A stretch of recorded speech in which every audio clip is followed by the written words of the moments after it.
Hello, and welcome to the Spark of Ages podcast, where we're going to talk to founders, innovators, CEOs, investors, designers, and artists. I'm talking game changers about their big, world-shaping ideas and what sparked them. I'm your host, Rajiv Parikh, and I'm the CEO and founder of Position Squared, a growth marketing agency based in Palo Alto.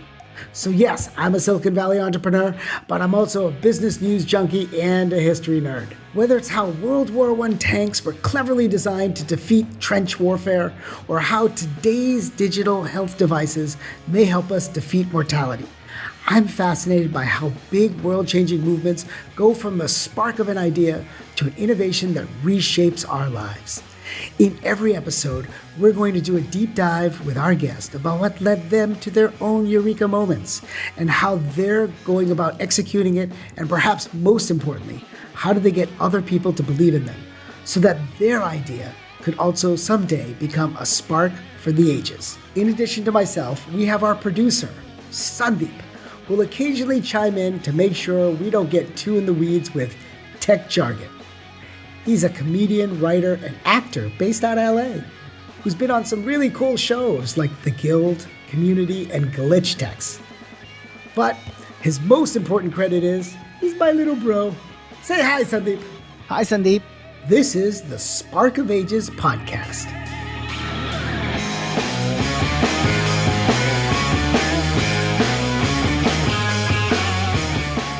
For our interview today, we have Jim Kaskade.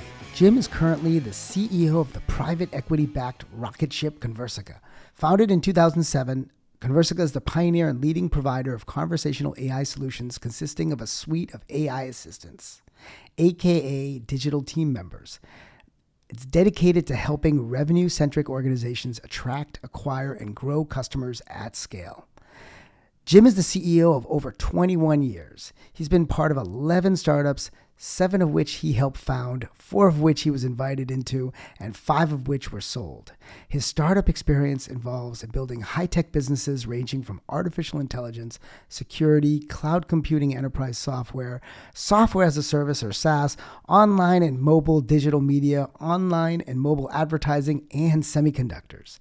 He has another 10 years of big enterprise experience in data warehousing, analytical applications, and business intelligence services designed to maximize the intrinsic value of data, servicing Fortune 1000 companies in telecom, retail, and financial markets.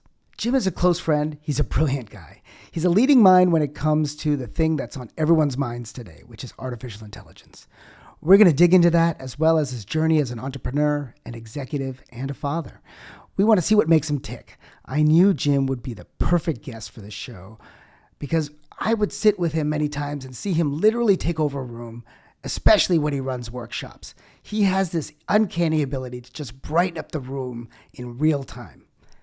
And so that's what I'm really excited about, in having him come here and share with you how he draws these beautiful pictures in his mind and how he brings that out for his team, his customers, his friends, and his circle.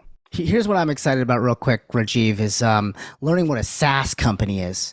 So it's like it's a very sassy company. Is that what you're trying to say? It's got like attitude, right? That's what that means. Very sassy, it's like, very sexy. It struts.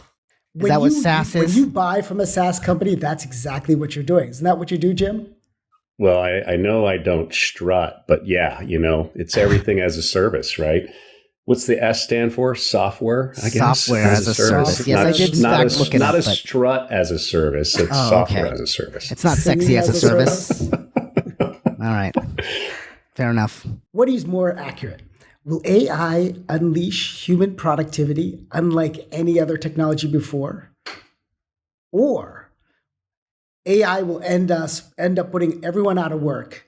We'll all be like in WALL-E, and it'll be overtaking humans as the dominant entity on Earth. So it's not only WALL-E, but it's WALL-E and Terminator. Yeah, so it's going to unleash, right? So, every time there was a transformative breakthrough in technology, whether you want to go as far back as the light bulb with electricity, or you want to look at self-driving cars today, it's like in every situation, you're like, what's going to happen?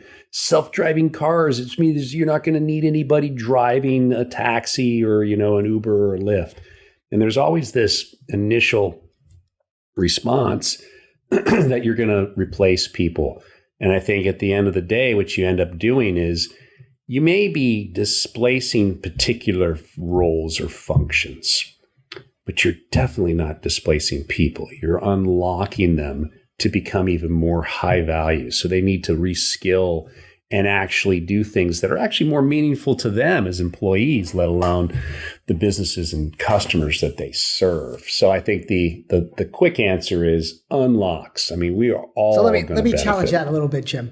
So like, okay, you go back to electricity, right? It took 40, 50 years, right? There's this really interesting graph that will show, I think it was put out by singularity.com. It was in Harvard Business Review. And it shows how long did it take for something to penetrate 25% of U.S. households, right? So if you look at electricity, it may take 50 years. If you look at radio, it took 31 years. If you take the PC, it was 16 years. If it was the mobile phone, 13 years. The web, 7 years. But AI, I mean, it took 1 year. Kids are using less. it. Kids are using it. Adults are using it. I even got my uncle to give a speech. Like he's like, Rajiv, he was like, Rajiv, can you, I'm going to be speaking in front of this insurance group of professionals in Washington, D.C. I'm going to be giving a speech. I don't like to speak a lot. So, I only have about 3 minutes. What should I say? So I just jumped in ChatGPT and said, construct a lightly humorous speech to a group of personal finance professionals in the DC, Virginia area. Ensure it's only 2 or 3 minutes and make sure it ends in a positive note. And it wrote this brilliant 2 to 3 minute speech. And then I asked for 5 versions of it and sent it off to my uncle. This is something that's I love it. Like today and now. So on the positive side, that seems amazing. But on the side of fear, all those other technologies took quite a long time to permeate themselves. So you had time to catch your breath. Like we had time to teach our parents how to work with their iPhone or Android device. Are we going to be in a situation where companies just start letting tons of people go because they can do this so much faster with AI or generative AI? Well, I think, first to comment on the time it takes for adoption of 25% of population in the US. Of course, if you use television, the PC, mobile phone, that just meant you had to buy a TV and install it and get cable. And then the phone, you had to have enough money to buy it, and all these things required infrastructure.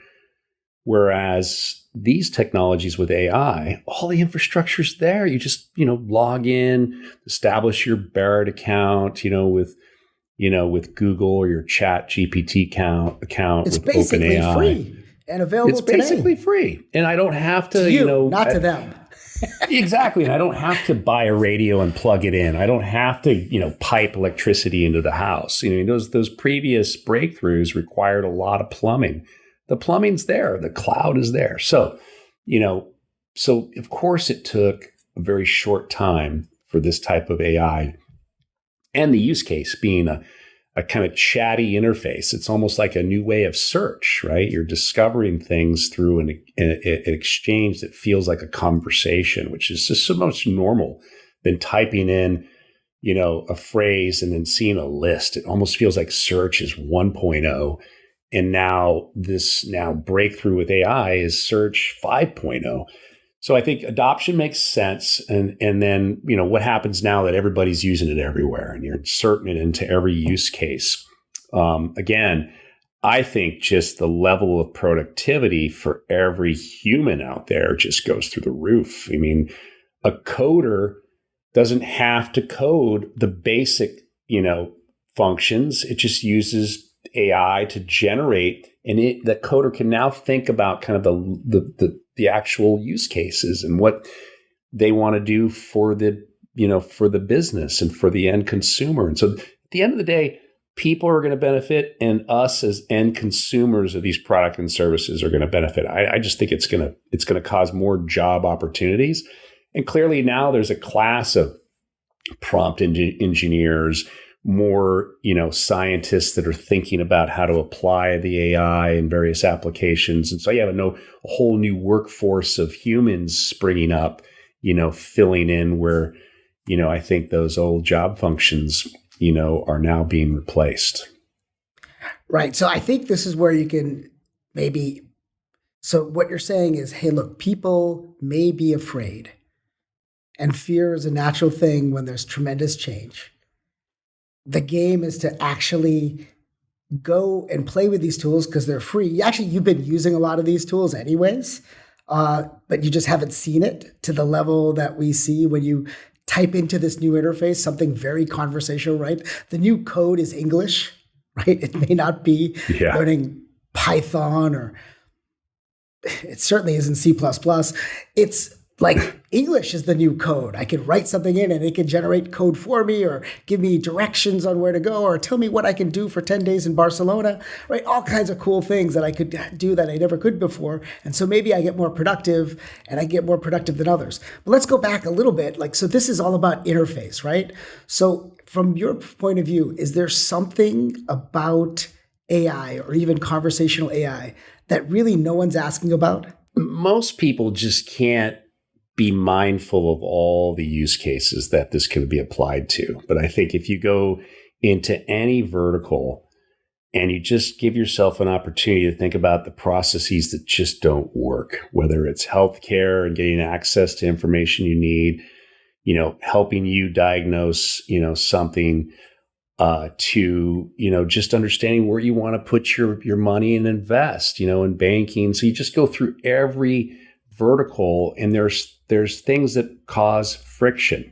And if we could apply AI to automate tasks, to gain more efficiencies, access to information, insights faster, actions that serve you more quickly, more effectively, boom, and so I think there's not really anything that you can't apply AI to at this point. And now it's just a function of what makes most sense, which businesses are going to support it. And obviously you need to make sure that you're managing people's data privacy regulations so that we don't get into trouble. We have lots of issues perceived around the use of AI where it may come with inherent biases and not serve you properly. And so there's still some scariness around the security, data, privacy, and I think, in some Terminator, it might take over and take control kind of worries, that people start to think about because, they've seen all the shows. But, we could dive into any one of those, but I think it's really, there's so much that you just won't appreciate until you do see it. We then switch gears to talk a bit about Jim's journey as an entrepreneur. His path could have gone so many ways in technology given his background and experiences. And right now, he finds himself in the hottest space in technology, and it's something a lot of people are looking to break into. I asked Jim about what led him into the AI space and how he ended up taking the reins at Conversica. Well, I'd like to think that you control your destiny, right? But I do feel like I bump into things that just feel like you're in the flow, right? And I think some of that has to do with, just being open-minded and, kind of doing the walkabout in technology until it just feels right. In this case, I bumped into Conversica, and it wasn't something that I was literally searching for. It found me. But, I did do a lot of things to kind of maximize my odds of falling into something so fantastic. And obviously, in tech, we can all probably appreciate that AI is the fastest growing tech segment in the history of tech today, which is amazing. So my long story short is, I think I was invited into my last company, which I had so much fun, and literally dancing out of that transaction. I immediately began to talk with private equity groups who I knew and who knew me. And the whole purpose of that was to to really just understand what investors were looking at and somewhat directing it in terms of I have a natural passion for healthcare technology, et cetera. So I was doing some research, and one of the private equity groups said, hey, since you have a little time off, Jim, why don't you, take a look at this one portfolio company. It's the jewel in our portfolio, and provide the CEO some advice.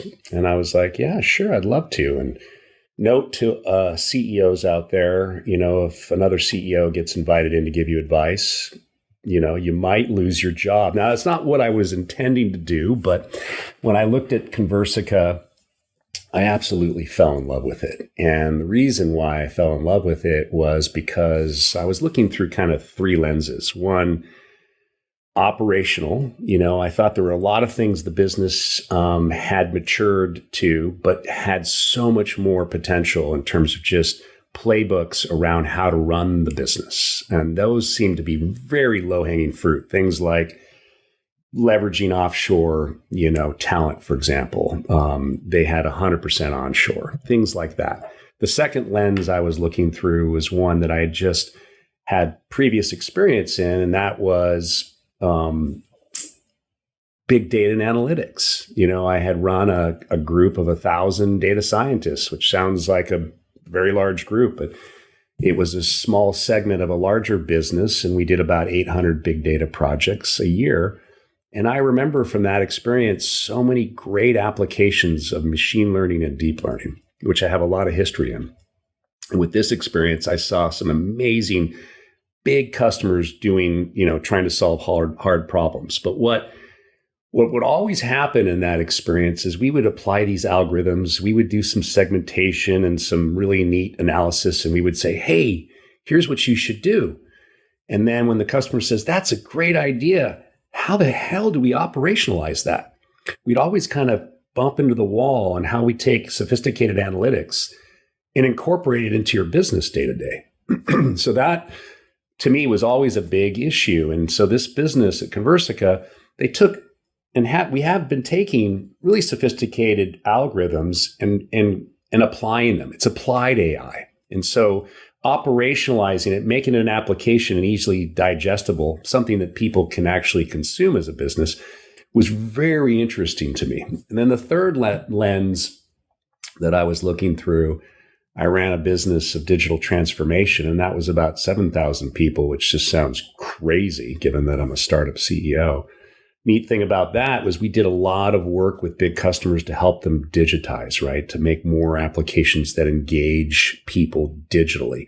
And every time you were able to make somebody connect with their end customers through digital better, the rest of the business would tip over because it just didn't know how to field it. Simple, silly example would be you go put a chatbot on, a healthcare site of 100 products and 100 different websites, and that healthcare company, all of a sudden the call center tips over because they can't respond to the chat, the live agent, demand. Very simple application to try to digitally connect, tipping over because you don't have the people power. And I thought, oh my God, what if you could automate the kind of digital touch to your internal team's, business and human infrastructure and make that experience scale? So when I was looking at Conversica, I just saw something completely new. Yeah, so you saw all those three coming together, right? You saw, wow, I can take the collection of my experiences, all that I've done with big data, and I can actually big data and automation, and I could put it together into this capability for people who are driving revenue for companies. And revenue is the last key, the thing that everybody listening should just think about for a minute. Most automation is for teams internal to try to reduce cost, right? To be more efficient. And this was like a use case where AI was applied to making money, growth. And we all know growth is hard, right?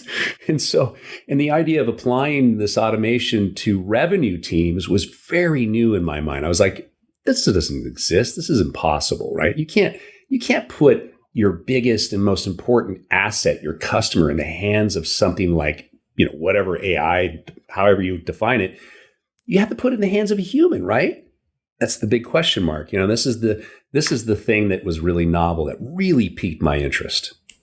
So, I mean, you have this concept. Now, when you're saying, hey, I want to apply all these great computing techniques, but I want to apply it to the area of getting new revenue into a company. It was new, maybe current revenue.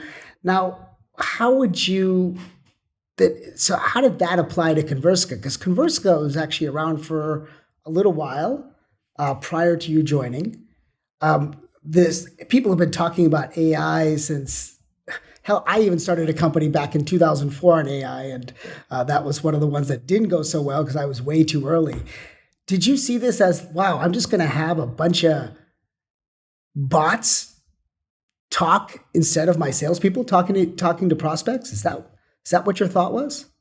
Well, the first thing that did come to mind was, this marketing use case, because revenue to me could be anywhere, right? It could be at the top of the funnel where you're just trying to get early interest, maybe even get an unknown person that's on your website to share their information. Who are they? What's their email address? And that's probably where most minds go, right? The chatbot experience. But there's so much more that you can automate as a customer prospect has their journey, their revenue lifecycle journey, right? So you can get all the way to the point where a salesperson's talking to you. And then after you consume, after you buy something, then you have the whole customer success account management kind of to advocacy on the other end of the revenue lifecycle. So where do you apply AI in that journey?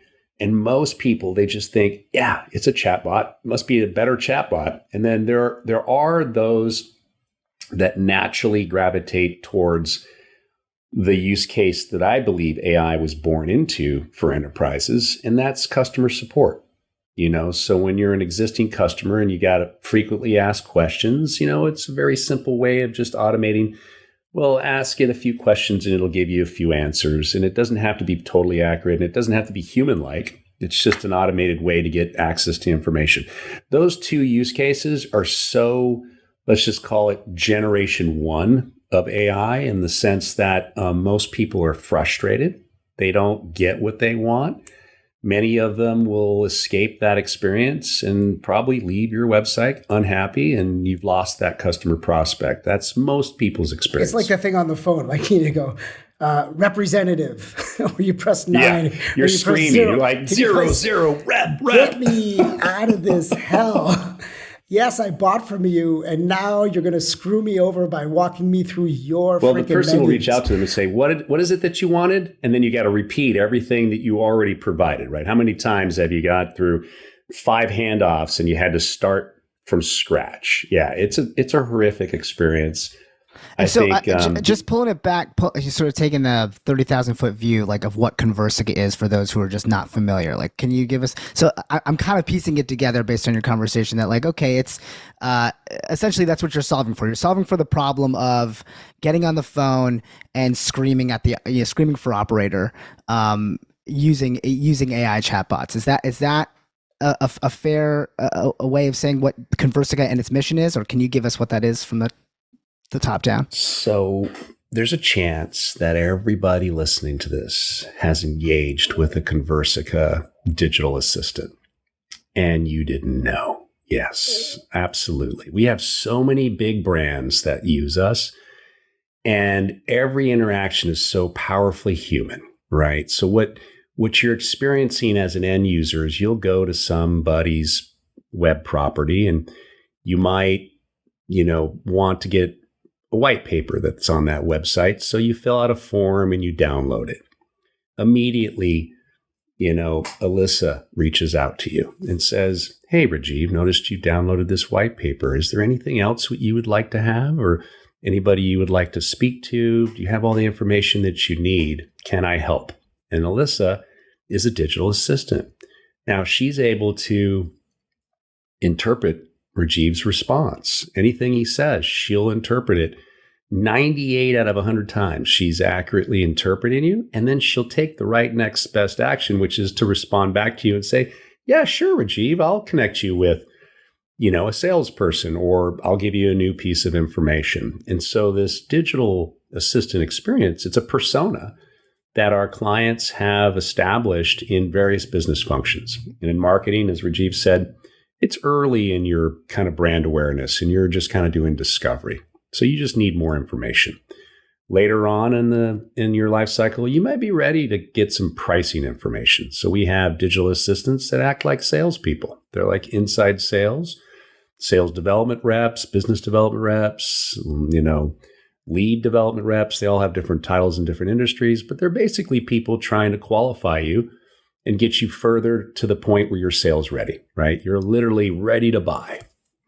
And that's when you engage the human. But all the way through that process, you may be engaging one of our digital assistants. I mean, we sell cars, we sell airplanes, we sell boats, we sell software. I mean, we give you banking services, insurance service. I mean, there's every vertical you can think of. We have a client and numbers of clients using our digital assistants to essentially automate these mundane tasks that revenue teams have to do every day. And instead of doing the high value tasks, like actually having a deep conversation about the problems they're trying to solve and maybe fine tuning the product offering that they want to buy, they're down just doing the grungy work and doing very little of that high value work. So we just shift people's, the human capital to that high value work, unlock them. And we call that building a new growth workforce. I mean, our term growth workforce is the combination of AI and human for growth, right? And optimizing that combination so that you have this beautiful harmony of mundane tasks that are repetitive and you need to work them at scale, done by the AI, high value tasks done by the human. Okay, so then if you were to sum it up, so Conversica provides these, what you guys, not chatbots, these are digital assistants that help take care of people from the earliest stages all the way through to a point where the conversation is getting more sophisticated and you need a human. And it does it in a super seamless way. And I think you guys have, is it a couple thousand customers across a whole variety of industries? We have a couple of thousand customers and we have thousands of digital assistants speaking many different languages all over the globe. And it's just if you were to put a number to it, like in terms of revenue generated for companies, what would that be? Oh, we're over 20 billion. Easily over 20 billion. And I just are all their names Erica and Alyssa? Like, do you have any, Parvatis or like you got any Indian? I mean, I want to make sure there's representation for my people. Well, we do focus on, diversity when we're sitting down and naming. So, every country has the appropriate, cultural fit, so whether it's gender or race or what have you, I think it is important because you do want to feel like you're engaged with a digital assistant that, you can actually have a good conversation with. And these are like dynamic two-way exchanges. You would not know the difference between human exchange and digital assistant exchange. We even have humans, prospect customers or existing customers, asking our digital assistants out on dates, okay? And then I continue to get in my employees that say, I think I just fell into this. I went to buy a new car and I was having a conversation with the employee. And then I looked it up back in the system and it was one of our digital assistants. And I'm like, didn't even realize it. I'm sorry. So people are asking these digital assistants out on dates. Have they accepted these dates? It's very ex machina. Yes. They're very proud of the fact that, they're ex machina. Is that the right one? Yeah, that's it. No, we have like posters of the number one salesperson, Ashley Garcia for the Suns, basketball team, number one seller. I probably shouldn't have said that because now if you engage with Ashley, you probably, might be somewhat biased. But, that's another good topic. We have a lot of, younger generation that has large wallet share, right? We're moving into the millennials with the majority of the wallet share these days. And millennials, and younger generation in general, they just don't want to talk to a human. They're on WhatsApp and Instagram and Snapchat. And so the idea of, getting on the phone, forget it. And even if you disclose ethically that Ashley Garcia is an AI, I think the younger generation goes, cool. Now I feel even more at ease to engage, right? It's a complete different mind shift versus the older generation that won't ever know if you don't disclose. And if you did, might go, I don't know if I like talking to an AI. But younger, I love talking to an AI. So I think we're moving into an AI era, right?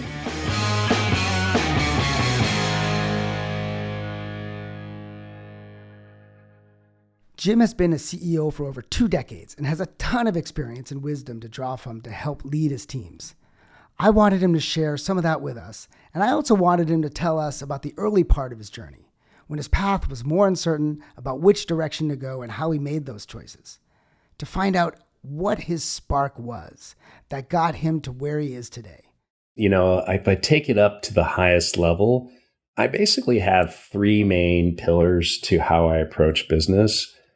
The number one is I focus on the culture piece first, and people, culture is a pretty broad term, right? It's like the ping pong table and the snacks in the lobby. And, there's a bunch of things that my peers think equate to culture, which is a longer story for me. And then number 2, I obviously like to start with strategy. I like to think about 5-year plans and things that are broader, the vision, mission, the purpose of the business, and kind of what are we trying to accomplish, in the 5-year, 3-year, next year timeframes. And then last is execution, clearly, I think if I just keep it in those 3 buckets. But, the key thing is you lead with the people first part. It's people over profits, whatever kind of example you read that you've consumed that really does emphasize that the fact that now every business has access to amazing amount of capital. There's a lot of investors with a lot of money, billions invested every year, and there's the same access to infrastructure. Everybody can get on the cloud. You have the same access to the problems that exist that customers want you to solve. And so how do you really differentiate? Well, you differentiate based on the people that you put into that, into that business. So I lead with that. There's a whole management system kind of approach to taking and making sure you create change, but you have a framework that puts structure to the chaos. I like using that term because I do embrace business chaos or constant change. And so if there's anybody who comes to work with me and you don't like change, you're not going to feel at home. So this is something that's interesting. Like usually when you start to rise as an executive or you start to pick a profession, there's a methodology that's taught to you as the general methodology, right? And a lot of us who go to business school, they give us different frameworks of methodology. I've read many books about becoming a CEO and being an entrepreneur, but I've never seen this playbook version like you have. What got you to do it? Well, so where I really kind of matured and packaged my idea of systematizing, approaches to creating change within a business was the company before Conversica. My last business, we launched 170 playbooks in 11 quarters. And the business was completely re-architected and then successfully sold in that time frame. And there was never any dust that settled. And the culture was amazing. I mean, if you looked at the Glassdoor ratings, it was like a 5, the CEO 5, and all of the, employees were skipping into work, and the acquisition was seamless and the integration was beautiful. And the whole journey just felt like 11 quarters was nothing. I mean, that 11 quarters is a long time, right? But it just felt like it was so fast because we were constantly changing. 170 playbooks, was just in retrospect. felt I'll say this. I think when I see you and I have had a chance. So Jim loves to hike, by the way. So maybe he learned it from Steve Jobs, or I think he just loves hiking. He likes being outside, and then typically he'll take you on these 5-mile hikes at Wunderlich over in Woodside. It's beautiful. It's the old Folgers farm, and you just go out there and you sit amongst redwoods, hike if you're up in and good down. shape, you're enjoying it. Yeah. Well, I took one of my friends from Jersey that ate a lot of steak and cheese, and he had a really rough time. So, but anyways, if you're in decent shape, you're going to love a hike with Jim. And so what I love about the way you think about things is the level of transparency you bring about and the change that you're open to. So when Jim sets about putting together his framework of multiple years, it's not set in stone. It's a thought piece, right? And then you encourage folks who join your management team, or you recruit eventually when you take over a company, recruit into your management team, to think extremely openly. So maybe just talk about that, because I think there's a level of radical transparency that we talk about, but that's not typical. Yeah, there was a book that I picked up back in 1999 when I first became a CEO. Written by a management consultant that put this story, into or his framework into a story about a startup in Silicon Valley. And the whole book was written from the perspective of the new CEO that came in, and how this company was so well funded, and it was the number one in its space, and had this pedigree executive team, but yet it was failing. It started to lose its competitive position, became the number 2, was starting to see decrease and decline, and the board couldn't figure out why. And so they brought in this new CEO, and she basically identified a really big dysfunction that you normally see in companies in each person on the executive team. And so as you read this fable, you realize that what the writer, the author, is trying to get across is these massive, very common dysfunctional, acts that people, repeat over and over day to day in businesses. And she systematically kind of extracted that and changed it and made the team totally high performing. The author's Patrick Lencioni, the book's 5 Dysfunctions of a Team.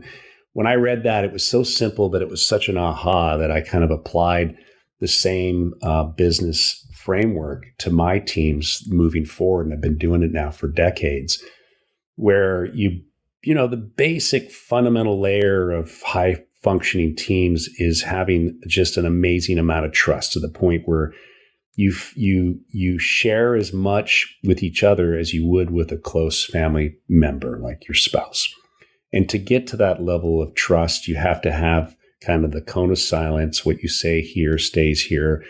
And it's always about that team, it's not like, I don't want to call it team one, but this team first, and then everybody else afterwards, so that you feel like you've got a place where you can cover the real issues. One of the most interesting parts of how you manage groups is your 360 process. Now, every company's heard about this amazing way, 360. You hear from not only your boss, your peers, the people who report to you, but the way you do it is, I'd say, like the extreme X Games version of it. Maybe you can give me a quick sense of how that is different than what you've seen with others and why you employ that methodology. Yeah, I think it's definitely not for the weak, right? And I think I've been challenged on even taking this approach by, folks outside of my businesses. But at the end of the day, I haven't had a company and an executive team that hasn't appreciated the experience afterward. I think where I would start is, when any team is operating, whether as an individual or as a team, they're looking at generally two axes from their peers, two factors, very basically, that kind of drives their perception of whether somebody on the team is doing what everybody would hope they would do for the team. And one of it is clearly just performance, right? Just are you delivering on the things you promised? And then the second is, do you have the potential? Are there the fundamental capabilities in your DNA that you can play the role that you're playing? And so a good example of that would be, I'm a first-time member of a team. I haven't even had a chance to hit the ground. And so obviously my potential, I got hired because I'm an A player, right? And everybody thinks they got an A player when they hire them at the beginning. So the potential's super high off the scale.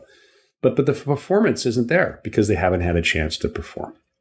Well, no matter where you are in that performance and potential range, there are 9 cells that we look at as an executive team that kind of put you in the places of where you are in that performance versus potential scale. And I call it the purple unicorn at the far right, where the potential is off the scale. You can always overachieve because you're just aggressively trying to learn new things and really challenge yourself as well as your peers and the team as a whole. And then you're over-delivering on people's expectations. You're in the purple unicorn, in the cell 9, we call it. Well, my teams get together once a quarter, and they rank each other, including myself, on the scale of 1 to 9. It's a 9-cell matrix. It's well-defined. Each of the cells gives a description, and it gives you kind of a directionally accurate view of how people think about you. Now, I don't care if it's perfectly accurate or not. It's just a way of getting people to tell you how they feel about how you're engaging as a team member. And so you get this anonymous list of ranks from 1 to 9 next to your name. You're also asked to rank yourself. And again, you don't know who gave you what score. You just come into this 360 and you may have all these 1s, or you may have a bunch of 5s. You may be a bunch of 9s. You're killing it. Regardless of what somebody puts there, if your ranking of yourself is so much different than your peers, think of the use case or the example where you ranked yourself a 9 and all your peers ranked you a 5. Oh my God, big difference, right? That's usually game over, right? Game over. Yeah. Your awareness is so far off. I'm sorry, this is going to be a hard one. You've got your head so far up your... So I haven't had that experience, but once. Nostril. But your nostril. But there's this tense room environment. Everybody's sitting down. And they're like, what's going to happen next? I got these rankings. And so I'll tally people's rankings under a number. So let's say 5 is the number. How many people in 5 and below ranked you, 5 and below? So you tally that. And whoever had the most number of those 5 and below, we'd start with first. And then we'd go to the next one, and we go to the next one. And maybe a bunch of others are like, no problem. They're like clear. I'll always start open first. And so I'll start by basically the rules of engagement are, I have to tell you why I think my peers ranked me the way they did. So let's say you're one of those executives that got lower rankings. You've got to break the ice by telling everybody why you think they ranked you low. And it's such a great way to kick it off, because if you actually acknowledge and you tell everybody exactly what they're thinking, you've just totally chipped at the ice, right? You've melted it. You've diffused. Because what happens next is I ask then the folks that ranked you to add, to why they ranked you the way. But they have to do one other thing. They got to give some ideas of how they're going to help you increase that ranking. So they can't just say, I ranked you a 5 because you really blow at doing this. They got to go, you know what? You had a lot of challenges. I didn't contribute much to helping you. This is how I'm going to help you. So you get constructive support. Now, while everybody's giving you this feedback, you can't say anything. You just can say, thank you. Now, how many times have you been presented with something that you disagree with, that you might just go, but you didn't understand. There's this context of this, my car had a flat tire and I couldn't get into work. And that's why I wasn't able to meet with that CEO. And we lost that account. You just got all these excuses, right? Sorry, you mean every conversation with my wife? So you don't get to have that conversation with your spouse experience. Because the whole function of it is for you to listen. Perception's reality. Whether you've got some good excuse doesn't matter. Your peers think this way. You need to listen. And so at the end of the whole exchange, all you can say is thank you. It's super hard for people, but that's the rule. And then the ones giving you the feedback have to say, well, I think this, but this is how I'm going to help you. It's not just criticizing. But if you're really, really good and you're self-aware and you tell everybody what they're going to tell you, how fast does that conversation go? They're like, yeah, you nailed it. Now here's how I'm going to help you. It's so much simpler. So you go around the room and you've broken all this ice down. And if the team's high functioning, they're hungry for this feedback, right? Every quarter we kind of reset by basically putting it on the table. There's no longer this hidden, understanding that somebody's struggling that you don't talk about in the workplace. Oh yeah, they're really not doing their job well here. Don't talk about it. Let's just hope Jim fixes it. The CEO fixes it. No, because the boss knows everything. Because the boss, of course, the boss knows everything, and the boss is perfectly able, is omniscient, and can just solve the problem. And the amazing thing is that everybody most people deeper in the company are like, the boss is an idiot, right? So it just depends where you're on that spectrum. Well, I can't say, that I'm always achieving the 9s, but I do feel like everybody is now coming out of this with the axes buried, right? And there is the homework after the exercises. If you want to go have a debate, go do it with your peers in a one-to-one constructively. But you've now got the entire group to kind of give you some perspective. And if you haven't been listening to this already, you're going to listen to it in this exercise. And if you're not capable of creating change from it, you're just not going to be a team player. They'll self-select out probably, right? They always self-select out. I've never had to make an executive team change with this process. They've made the change for me. So it's obvious that they're not a good fit. And they're so uncomfortable with it, they're gone. And so I think, that's why it's kind of harsh. But then for high performers, you love it. You just like, this is transparency at its core. Right. And then you're going to hire other people like that. You're going to have them go through the same thing, and you won't.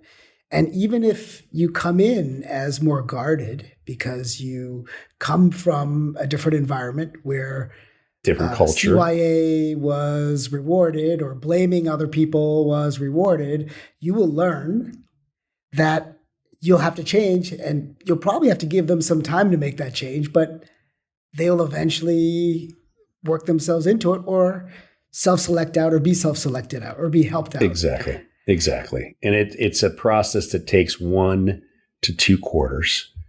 It's amazing. We still do it every quarter. And even with the team that I have now, which is just amazing. I've never had a team as amazing as I have today. We still go through this process because now we're hungry for it, right? You can always get better. Jim, I'm curious. Well, what's your last rating on yourself? Where are you at right now?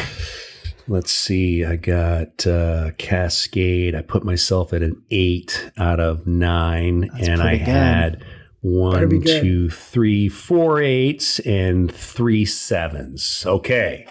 So there you go. You're right on par. Okay, you great. Got room. You got room to improve, Jim. Now, if someone gave you the 1, you're having a talking to that person, right? If there's one outlier that gave you I a did 1, something wrong. that person's Absolutely. gone. The 7 questions. What's your hometown? Birthplace, where you spent the majority of your childhood. Second question. Family background, what's your parents, siblings, significant other, children, pets. So now you've got the baseline. Now the third question, childhood challenge, like really, truly impacted you? Like deep, bring it on. And you'll get ones where, yeah, I lost my brother. That was huge. And no one around the table knows this because you're not asking these hard questions, right? Mm-hmm. Or, yeah, my dad was an alcoholic. He used to hit me. You just get real answers, right? Number 4, favorite hobbies outside of work. Now you get a little bit of that, I love surfing big waves. First professional job, not throwing pizza.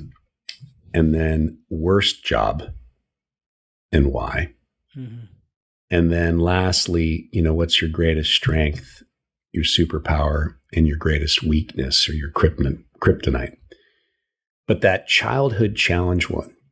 So I lead it, right? And I kind of give the example. And hopefully folks somewhere in the middle of that conversation will just give a big share, right? And so and I've had several crying. So the one that comes to mind right now was a VP of alliances who shared with the team that he lost one of his kids out of 3. Mm-hmm. And no one knew that. And he literally just started tearing out right there and then, and it was huge. And everybody was like, holy shit. So you get these personal moments if people are willing to share. And the beauty of that is that, and so this is in a group together that you're doing it, or is this is a group session? This is group session. So everyone's bonding. Everyone's kind of getting closer together when you reveal those secrets to each other. That kind of stuff is contagious. Totally contagious. And if someone will allow the team to know something personal out of the childhood, because that's where most of the shit happens. Of course, yeah. Then when they get into first job, worst job, then they start to open up and say, yeah, this is the shit that I really hate. That's right. This is the stuff that's always, they can be authentic. Mm-hmm. And then finally they'll close with, here are the things that I really suck at. Just so you know. I'm a sales guy, but I don't know how to keep track of the numbers, as an example. I just suck at spreadsheets. They feel safe actually sharing that stuff. They feel safe. Because they felt the empathy from the folks in the room about what's really, deep down. That totally makes sense. We actually do something really similar in our stand-up classes. We go around and share our deepest, darkest stuff. And that's actually where all the comedy comes from, is from our being able to examine that stuff and empower ourselves to go like, oh, here's the comedic point of view on that. I mean, I've had people people doing sets on how they have herpes and how they feel outcast by that, or how they have had seriously just like getting into or sexual assault or whatever, and then they end up doing the most unbelievable vulnerable comedy comes out of that actually connects for with sure audiences and becomes for sure. Well, that's the best way to doing it, because you have to emotionally connect. I think, the same thing goes with executive teams. If you can emotionally connect, then you're just so much more high performing, right? And then I do a Myers-Briggs for everybody. I'm certified, practitioner, so I'll help analyze, and I'll use that as a way to baseline people's personality types and then get the team to understand, this person actually likes to do everything last minute because that's their personality type. So don't judge them, just know how to work with it. So they're the ones that stay up. ENTJ? ENTJ. Yeah. ENTJ. The He's classic exactly CEO. The same as I am. Classic CEO. There you go. The classic CEO. For the last part of our interview with Jim, we wanted to explore what led him to his own personal eureka moment. I asked him about what was the spark that lit things up for him. So, everybody has their origin story, I think, in terms of what drives them into a particular career direction. Obviously, as you're raised as a kid, your parents have a huge influence on who you are. There were 2 main things, events in my life that clearly, in reflection, see as inflection points for me. One was the one that drove me into tech as an engineer. So I started off as a EECS, engineer, and I loved engineering. The second inflection or event was what drove me into business. So the first one was parents, not a lot of money, Christmas tree, one gift under the tree for me. which was great. And so one year I'm the age of 5 and I open up the Christmas present from my parents.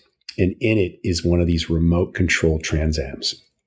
If you remember, what was the movie that had the Trans Am in it? I forget. But anyway, I thought, remote control car, this is awesome. So I ran off in the garage and my parents were just envisioning me playing with it, in the garage. And when they came out, they saw me, I had taken it apart because I needed to figure out what made this thing work. I wasn't actually using it. I was inspecting the pieces of it and what made it work. And I knew that electronics were going to be an important part of my life because I was so intrigued by that. And that's what made me. So it wasn't enough that you got this really cool Trans Am. You were trying to turn it into Kit from Knight Rider, the David Hasselhoff show. I needed to advance it to AI-driven cars. I just didn't know it at the time. But I was so enamored by technology, and I still am. I just can't help it. I'm kind of one of these CEOs that just can't keep their fingers off the tech. So that's what's driven me to be a tech CEO. The second main inflection was what caused me to become an entrepreneur. And that was in the same era. My dad was an Army Ranger, and he was, came out of the Army after he married my mom and had me, and didn't have a lot of money. And they bought their first house, here in San Jose, California. And I can still visualize them walking up the cement, walkway to the front door. It's a single story. And my dad opens the door, and the first thing I can notice is the smell of dogs and cats. The previous owners had so many animals in the house. It was just horrific, right?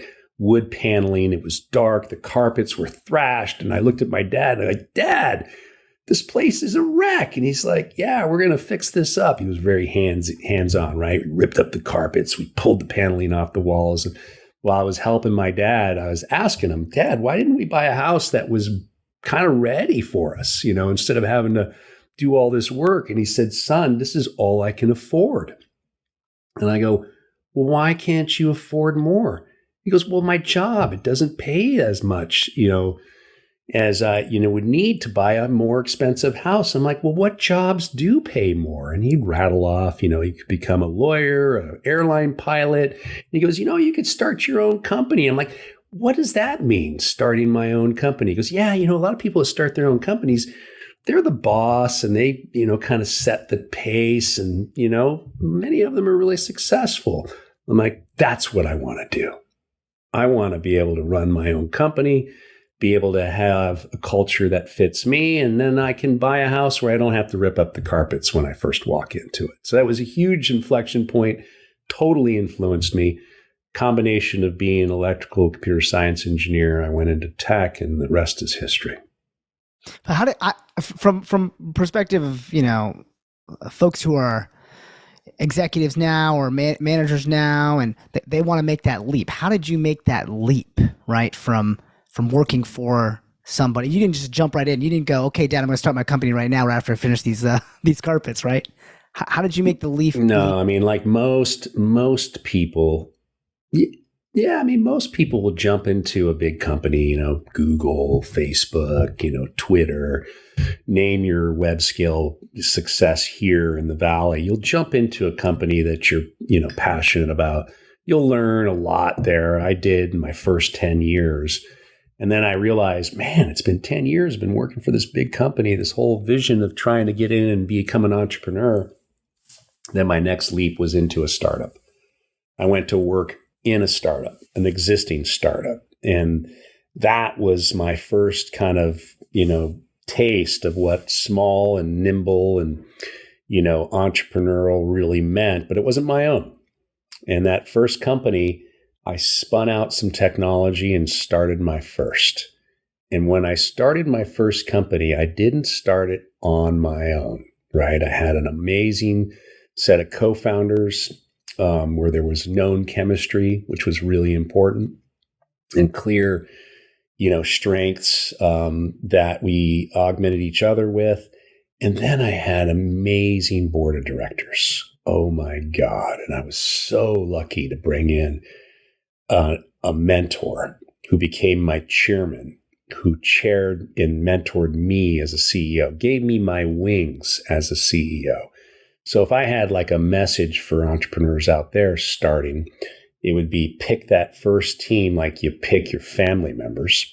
If you're going to go get married, you don't do it just in 5 minutes in Las Vegas. And then make sure you've got a mentor that you aspire to be. I had the founder of Teradata and his co-founder who decided to come work with me. It was just over the top pinch me moment. Anybody knows the brand Teradata, the largest data warehouse company in the world. Data was everything for me, still is everything to me in terms of what fuels technology and analytics now. And AI is really nothing without data. And so I had the data kings, the innovators on data, basically jump in and say, yeah, we'll help you start your first company, which is just still a pinch me moment. Huge for me. So you go from your Knight Rider moment to your home building moment, and that leads you to want to be the boss, and you put together a plan to get yourself there. Do you feel like it was a methodical plan, or was it this is the time? A little bit of both, right? I think you have to have the fire in you to say this is the time, right? You can't go into starting anything where you're somewhat conservative, reserved, you don't have the resolve because it's hard. It'll be the hardest thing you do. And so you want to go in with all the energy and positive, and come out that max because it's going to be challenged. And then methodical from the perspective of, sure, you want to kind of go with the flow, and everybody's flow is different, but you want to put some structure around it because you can waste energy and you could be the 999 failures to the one success, right? If you don't put a little bit of structure to your thinking. So you need a little bit of passion on this is the moment, fueled by some thought, with others, not in isolation, that allows you to systematically kind of nudge yourself to success. You're going to bump into things. And this is how I run my businesses today. I think of it as agile. Everybody's heard agile, right? Software isn't built in an environment of waterfall. It's all Scrum now. I think of business in no different way, right? It's every quarter is a sprint. And, there's a systematic process of nudging the business forward at every quarter, boundary that I have. So it's amazing. So it's awesome when you have that kind of situation and lifestyle and you're able to come to it and take the great leap. I know in my life and many of our friends' lives, it is that moment where you think you can just go and not take salary for a while. Is just one of those scary moments. It never goes as planned, but it's always exciting when you think about it afterwards, after that journey. Let's talk about, let's do a few quick closers, things about you, Jim, that I think people would love to hear. What's your favorite technological innovation or invention? What was the thing that gave you that feeling of magic, that when you touched it, it sparked to life this notion of building tools for people? Wow, that's a hard question, Rajiv. I mean, every one of my companies has been, obviously, as an entrepreneur, one that, has the promise of changing the world, right? And so my, crazy first business that I jumped into was developing new semiconductor packaging for microprocessors. Can you believe that? I mean, who remembers the semiconductor era that is now long past as an investment, that all VCs wanted to make, and now it's just software's eating the world. But I started off in semiconductors, and that first company promise of building a chip package for Intel and AMD and TI was game-changing. I had investors who thought this was going to be $1 billion business easily that wanted to jump in. And the technology was so incredible that I kicked my first entrepreneurial,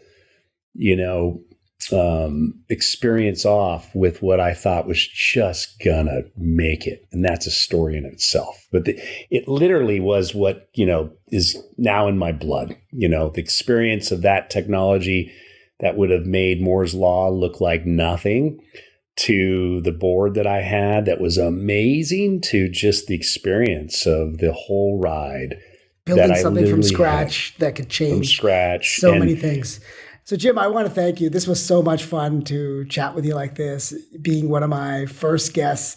I always feel great knowing that I have amazing, caring, wonderful friends like you who are changing the world, making a difference, having an impact in a super positive way. And so I think anyone listening today can get that full breath of that life journey that you had and those sparks that drove you. And if they're growth-minded enough, and I'm sure many of them would love to be, they can just tap off of some of the work you've done and build from there. Maybe even reach out to you. Appreciate that, Rajiv, Sandeep. Yeah, absolutely honored to be engaged with you guys today. Great conversation. So much more we could talk about. Till the next time.